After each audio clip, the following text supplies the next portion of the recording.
Welcome to Smart School Kids Zone, your favorite school. Yes, welcome to Smart School Kids Zone, आपका प्यारा school. And today's topic is डराव डराव. मराठी सुलभ भारती इयत्ता 5वी मधील कविता क्रमांक 5 डराव डराव. ही पावसाच्या वेळेला बेडकांचा येणारा आवाज आणि त्याच्यासोबत ह्या मुलीने मारलेल्या गप्पा ह्या कवितेमध्ये वर्णन केलेले आहेत.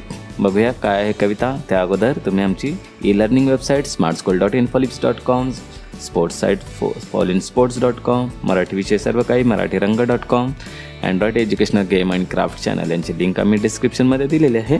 नक्की जाऊन चेक करा. पाहूया कविता. हे चित्र आहे आणि या चित्रावरूनही कळत आहे आपल्याला पाऊस पडत आहे. पावसात बेडूक आलेले आहेत आणि त्या बेडकासोबत ही छोटी मुलगी आहे ती गप्पा मारत आहे आणि त्या गप्पा म्हणजे ही कविता आहे. अगोदर आपण कविता वाचून घेऊ, नंतर त्याचा अर्थ समजू आणि ती सुरातही म्हणू. डराव डराव डराव डराव का ओरडता उगाच राव, पत्ता तुमचा नव्हता काल कुठून आला सांगा नाव, धो धो पाऊस पडला फार तुडुंब भरला पहा तलाव, सुरू झाली तुमची नाव आणि तुमची डराव डराव.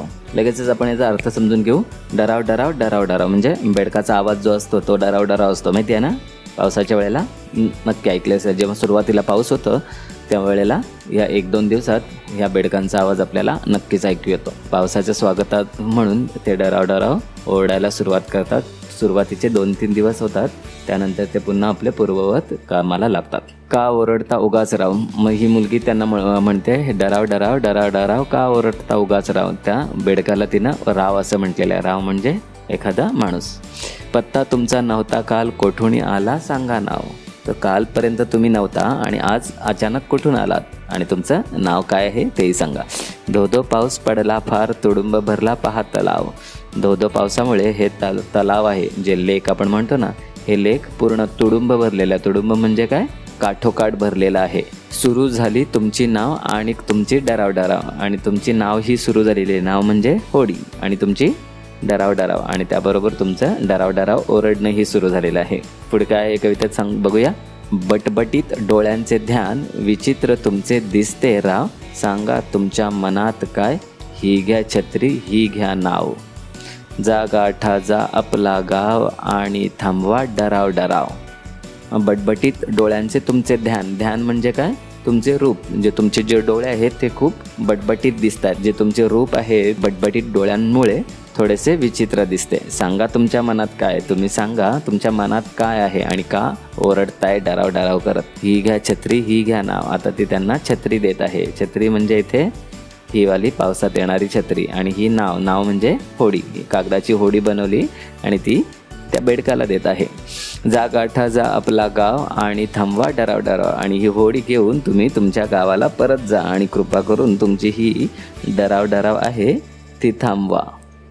अशा प्रकारे ग ह पाटील यांनी लिहिलेली ही कविता आहे. ग ह पाटील म्हणजे गणेश हरी पाटील यांनी खूप बालकविता लिहिलेल्या आहेत. खूप छान छान बालकविता आहेत. जसे त्यांची फुलपाखरू छान किती दिसते हे वालं गाणं तर खूप खूप प्रसिद्ध आहे. तर देवा तुझे किती सुंदर आकाश हेही छान बालगीत आहे. त्यानंतर आहे माझ्या मामाची रंगीत गाडी. ही गाणी ही कवी ग ह पाटील यांनी लिहिलेले आहेत. ते खूप छान कवी आहेत आणि मुलांसाठी, लहान मुलांसाठी ही बालगीते ते खूप छान प्रकारे लिहितात. तर आपण हे गाणं आता समजून घेतलेलं आहे. ही कविता आपल्याला ह्या कवितेचा अर्थही समजून घेतलेला आहे. आपण एकदा ही कविता तालात बोलू म्हणजे आपल्याला ती लक्षात ठेवण्यासाठी खूप सोपी जाईल. डराव डराव डराव डराव का ओरडता उगाच राव, पत्ता तुमचा नव्हता काल कोठून आला सांगा नाव, धो धो पाऊस पडला फार तुडुंब भरला पहा तलाव, सुरू झाली तुमची नाव आणिक तुमची डराव डराव,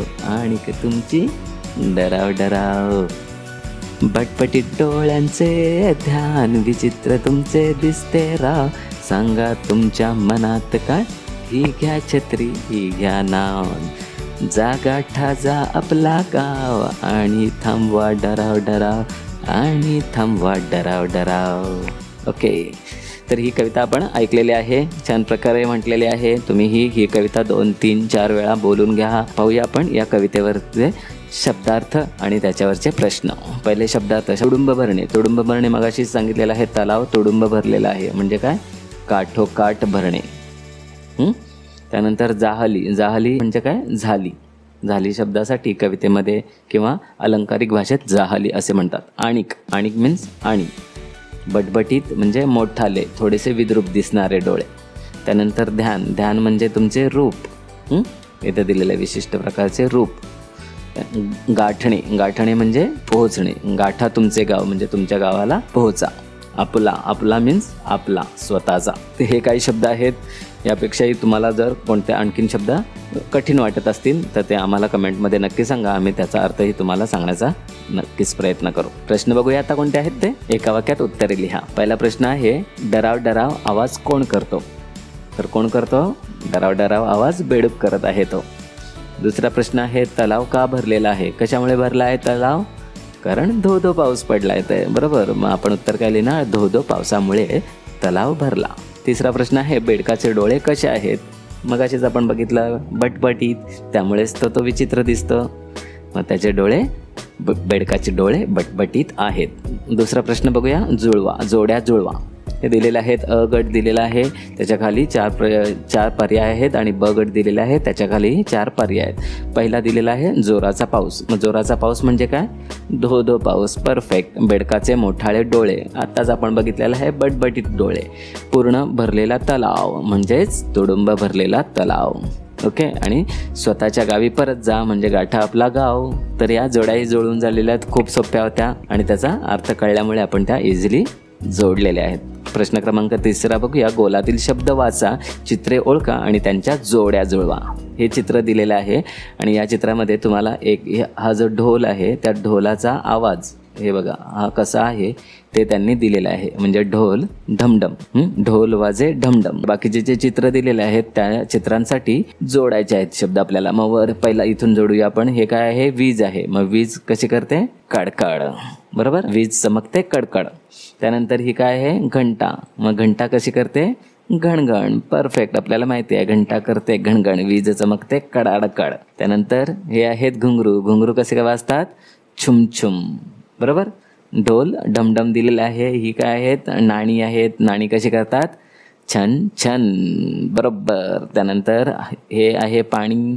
पाणी वाहतं. पाणी कसं करत असतं? खळखळ. पाण्याची खळखळ, डाण्यांची छणछण, ढोळाचं ढमढम, घुंगरूचे छुमछुम आणि शेवटचं राहिलेलं आहे बांगड्यांची किणकिण.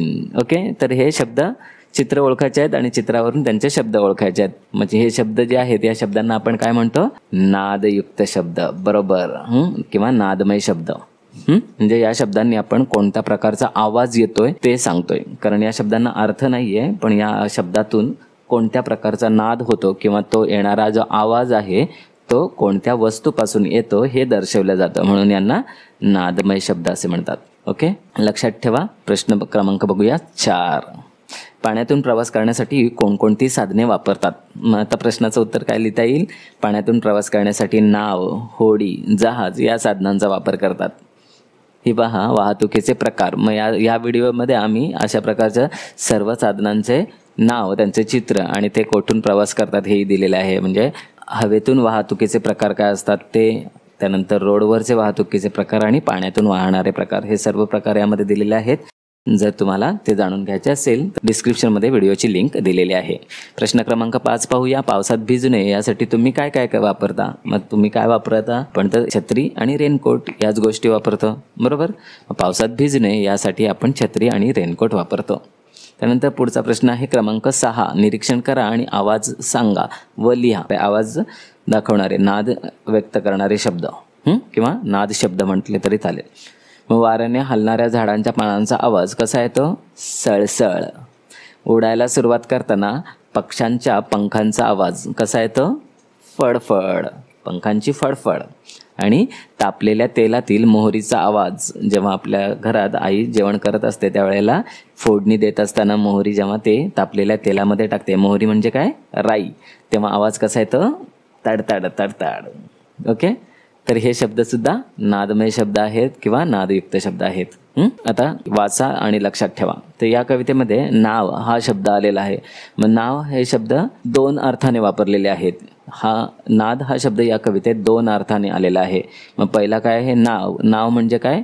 सांगा तुमचे नाव काय? नाव म्हणजे एखाद्या व्यक्तीचे नाव, प्राण्याचे नाव, पक्षाचे नाव, बरोबर, वस्तूचे नाव. मग त्यांना दिलेले विशिष्ट जे नाव असते, ज्याला आपण व्याकरणामध्ये नाम असे म्हणतो, नाऊन, ते म्हणजे पहिलं नाव. आणि दुसरं काय दिलेलं आहे, नाव. नाव म्हणजे होडी, छोटी होडी असते ना, त्यालाही नाव असे म्हणतात.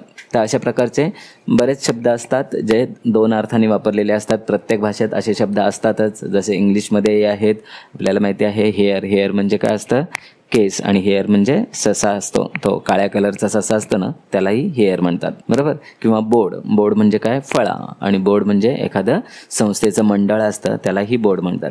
तर असे प्रत्येक भाषेत एकच शब्द 2 अर्थांनी वापरले जातात. तशाच प्रकारचा हा शब्द आहे नाव, जो या कवितेमध्ये आलेला आहे. अशाच प्रकारचे पुढे येणारे शब्दही तुम्ही लक्षात ठेवा आणि त्यांचे अर्थही लक्षात ठेवा, कारण यावरूनही प्रश्न विचारले जातात.